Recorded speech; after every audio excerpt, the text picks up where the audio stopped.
Alright guys, welcome back to Strong Successful Male. So for today, I get an email that was sent from a subscriber.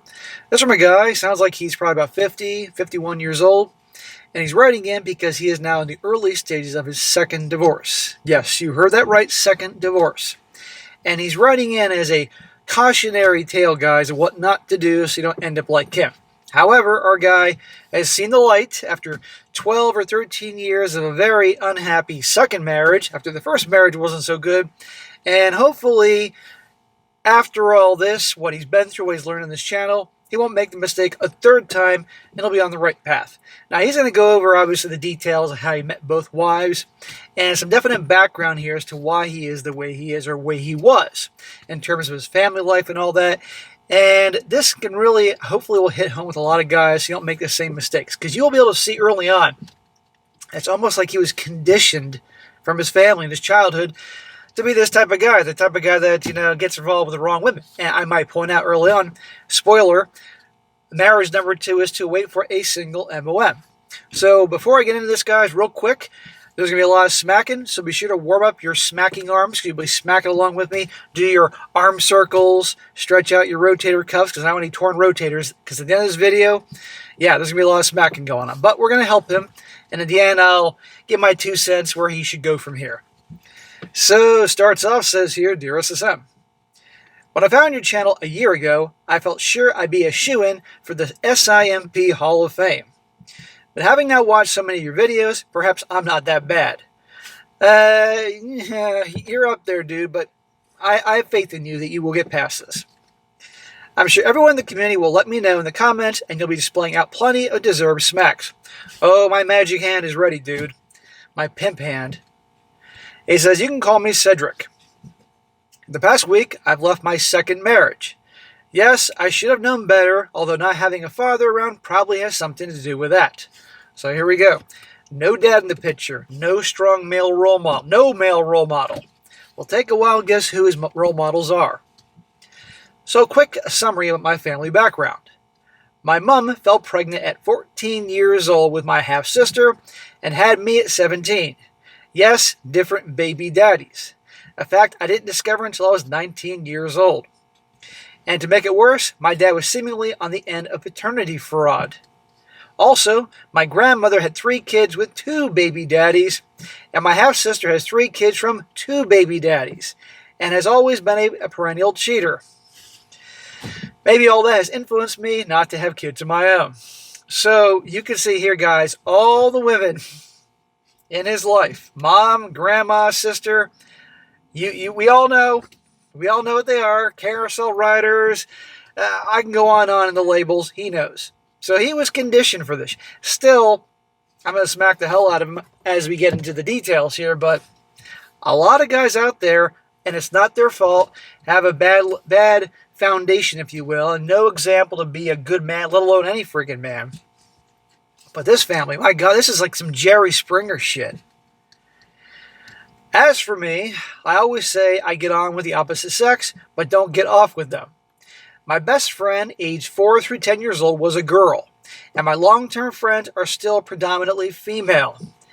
Well, my man, you need to start hanging out with some dudes. You're 50, 51 years old, you're not dead yet. I recommend you need to do something to toughen yourself up. You need to join a boxing club or martial arts school or Brazilian jiu-jitsu, something that you're going to be doing something badass with a bunch of bros, making friends and all that, and toughening yourself up, because there's too many feminine energy in your life, and it's going to be displayed here in your story. So when it came to intimate relationships, my experience was basically non-existent. When I met my second wife, when I was 25 years old, and she was slightly older, let us call her Jessica, second wife, how's that work? He says, Jessica lived overseas, working in marketing, and was picked as chief bridesmaid for a wedding where I was to be the best man. He says, super cheesy, I know. 10 days before the wedding, the bride and groom-to-be arranged for the 4 of us to go out so I can meet Jessica before the big day. Okay, that happens. On the evening in question, my mate, the groom, pulled me aside and said, don't get your hopes up, she's got a boyfriend. When she arrived, I was smitten. He says, yes, red flag and smack all you want. We had a nice night, and I later discovered Jessica had been making advances, which I'd been oblivious to, given that a boyfriend was in the picture. Okay, so we already have characteristics about Jessica. She's got a boyfriend, but she's over here, she's visiting you wherever you are, and figures, hey, that he doesn't matter, and she's putting the moves on you, or at least hitting on you, but you don't even notice.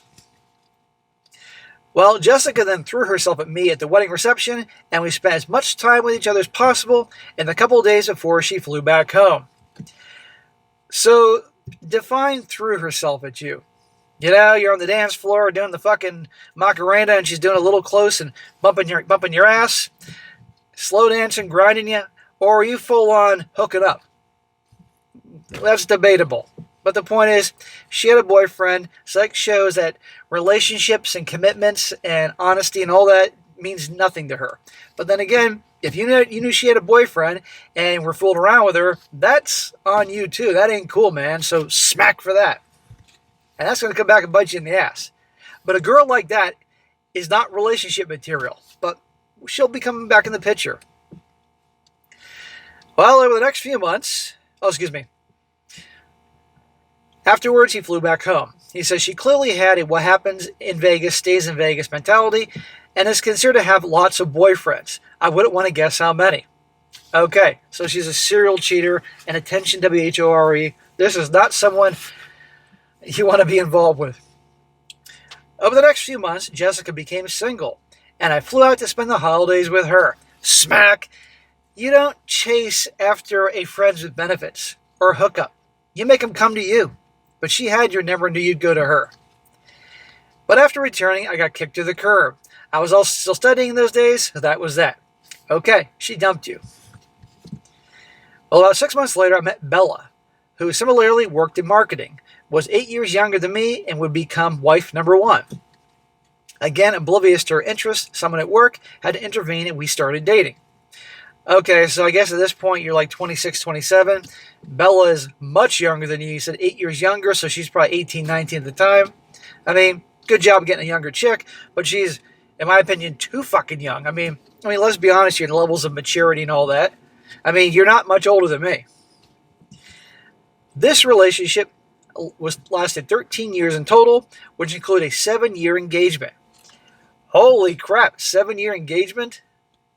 Bella never trusted me with other women, which was ironic, as it turned out she cheated with a couple women herself, which included the obligatory girls' weekends with a random woman she met at the train station, and even on a weekend where we had gone away together. Dude, you have a bad way attracting these types of women. But again, let's go back to what you are used to. Your family life, your mom, your grandma, your sister, they're all these types. They've set the foundation to what you're used to. Really, a good shrink, a good therapist would have a field day with your story here. I mean, the old joke is we marry our mothers. So ultimately, it was bye-bye, haha, no pun intended, to Bella when I continued to cop a shitty attitude. I controlled the divorce, so it was quick and straightforward. Well, good. I'm glad you divorced her. You should have. And at that point then, so let's do the math here. Sounds like you were probably in your, I guess, early 40s when this, maybe about 40 years old, give or take. How the fuck old were you? 13 years total, 39, 40 years old. Okay, at this point then, you should have stayed on your own and been done. Been a bachelor, learned from your mistake, and had a good life. Unfortunately, it doesn't go that way. Well, shortly after this, Jessica was back in the country, and this time with a baby in tow. We met up a lot and decided to make a go at it, with me choosing to emigrate. Smack! You want to get back with Jessica, who cheated on her boyfriend with you at the freaking wedding, then dumped you because you weren't good enough, known to have lots of boyfriends, but now all these years later, she's a single mom. Why do you think she's interested in you now? Let's think about this. Is it because she's come to her senses and realized that you were the one all along and you're such a great guy? And I'm sure you're such a great guy. Or maybe Jessica needs someone to help pay the bills, a babysitter for her kid. Maybe to do all that, well, she goes out and continues riding the carousel. Place your bets on how this is going to go. And then you decide to immigrate to her country. You never go to them. You make them come to you. This is just like you going out to see her again early on, 13, 14, whatever it was years later. No, they're not going to respect you. Well, while working through the visa process, I made multiple trips to develop the relationship. Jessica slept with her daughter in the bed and would regularly sneak out during the night from my room for sex. After the visa was completed and I immigrated, Jessica continued to share her bed with her kid until they were 13 years old. When you say they, I don't mean this weird they, her, she type of shit. I think you just mean her daughter. 13 years old? How screwed up is that? But Jessica's obviously a wacko. Jessica was thrilled to get into bed by herself and emphasized wanting to enjoy that for a while. This didn't stop the dog promptly from moving in, so I remained in a separate room during the whole relationship. You're married to her all the time and you slept in a separate bedroom, and the second she left the daughter, which is really screwed up, unless the daughter has mental and emotional issues, you're being cock-blocked by the dog. Bro, why the hell would you subject yourself to this stuff? What is with the white knighting? But again, look how you were raised, who you were raised with. As you guessed it, over these 12 years, the sex was close to non-existent. Once per year would be overstating it, and certainly nothing in the past 5. Smack, smack, smack. Why were you staying in it? Let me guess. You really liked her kid, and you felt bad and all that. What the fuck, man? You deserve better. All her claims of having a high sex drive was clearly not with me. There were plenty of warning signs with the exes being referred to immediately afterwards, which made it feel like there was more than 2 people in the bed at the moment. More significantly, when it came to parenting matters, my opinions never mattered. And there was plenty of challenges that did, and still require addressing. The classics of no consequences, accountability, and discipline. So you're with the single mom, you're married to her, and I'm sure she was more than happy to take your money to help give her a lifestyle and the kid, but nope, you can't have any say on how she raises her kid, correcting the kid, all that. Classic single mom bullshit. And you just went along with it. What the fuck? I was obliged with requests for whatever and did what was asked of me. Smack! And there you go. So all up, it became abundantly clear that I was purely there for Jessica's convenience. She never went back to work, and I was her life insurance policy. Exactly. It's like the classic situation, guys. This is why I don't get involved with the single MOMs. And yes, if you're new, I have to spell out single MOM because YouTube is psycho. I've done videos where I put that in the title, and they freaking flag the video. Anyhow, does this mean every single mom is going to be like this? Ooh, I said single mom. No. There are good ones out there. I've known some. But even then, they have their challenges. But there are other ones out there that are purely out there to use good guys. So last week, I hired a car, threw in some of my belongings in the car, and headed off while no one was around. I sent a text to Jessica saying I moved out and to contact my lawyer. And I've been having no contact since. Thank God. You suffered long enough, amigo. Despite the text, someone reported me as missing that night, so I ended up at the police station the next day to confirm I was not missing. What a bitch. She knew you left. She just did it to mess with you. The next 12 months of the divorce process will be hideous, but I guess long overdue. This isn't a particularly entertaining story, but hopefully provides a reminder about the potential risks of single moms, white knighting, simping, and giving up too much of yourself. The end. So like I said, guys, this is a cautionary tale what not to do, but you know what? Cedric here had the balls to write in, knowing full well what you would all say and I'd say and all that. And this can help one guy hear this story and maybe not do some of the things here that it's worth this video here. So, bro, you are hereby banned from ever getting married again. You're 50, 51 years old. There's no point at all. And for the foreseeable future, you're also on pussy probation. I don't know, no dating, no Tinder hookups, nothing. You can't be trusted.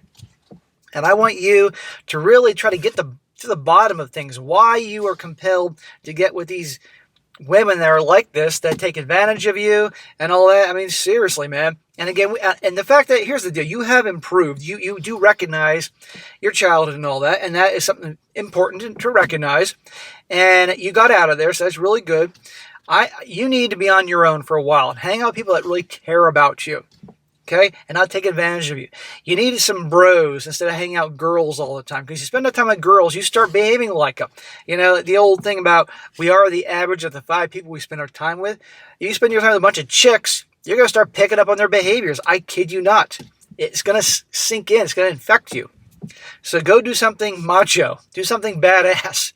Join a martial arts school, a boxing club, Brazilian Jiu-Jitsu. I don't care what it is. Something in the badass category. There's other guys there. Okay, and you're starting fresh, you're starting new. You can do it at 50, 51 years old. Okay, believe me, there were guys in their 70s training in my school back in the day, so you can do it and make a commitment of doing so. And talk to other guys there, make friends and all that. You need some bros. You know, it might be a little awkward because you used to hang out with girls all the time. If you ever saw the movie I Love You Man with Paul Rudd, like 15 years ago, all the people he hung out with were girls or his girlfriend. He knew how to act around guys. That could be you for a while. Don't worry about it. Just roll with the punches, and that will help kind of toughen you up a bit. And from then on in, pursue your interests, your hobbies, your interests. Hang out with people that you care about and improve yourself. And no more getting married. If you get married, will be excommunicated from this community because you cannot be trusted. Okay, it's got a disaster. And also figure out why it is you got to be with somebody. Like, is that a measure of success? You can't be alone because it's not a good idea. And you stay in these bad relationships way too long. Now, I wish you all the best with your divorce. You're going to take a hit. But honestly, if that means getting away from her and starting over, okay. You know, you're obviously a sharp guy. You don't sharp in other areas, not with women. And you can improve yourself. There are guys that sent in stories to me that were in a big mess like you were, and they've written it years later, and they really learned and got their shit together. So I have faith you can do it too. But be careful. Do some soul searching. And again, you are not allowed to be dating or hookups or anything. I don't care if the hottest chick in the world, whoever that is, showed up on your doorstep and wanted to fuck your brains out. You have to tell you, slam the door on her because you can't be trusted. You need to be alone for a while. Get through this divorce and start again. So, bro, appreciate you writing in, and I have faith in you. Good luck. All right, guys, that's it for today. Be sure to comment down below. Let me know what you think about this. Give this guy, say what you got to say, but now he's done what he's done, and wish him good luck in his divorce. But make sure he knows you better not get married again. And be sure to like the video, share it with your friends, and subscribe. I'll catch you next time.